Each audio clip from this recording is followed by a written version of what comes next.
কেউ নাই রে দুনিয়াতে। সন্তানের জন্য থাকেন গভীর প্রার্থনাতে।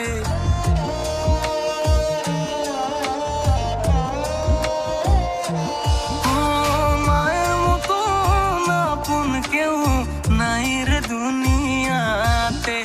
সন্তানের জন্য থাকেন গভীর প্রার্থনাতে। আমার মায়ের একটা কথা ভুলিয়ে দে হাজার ব্যথা।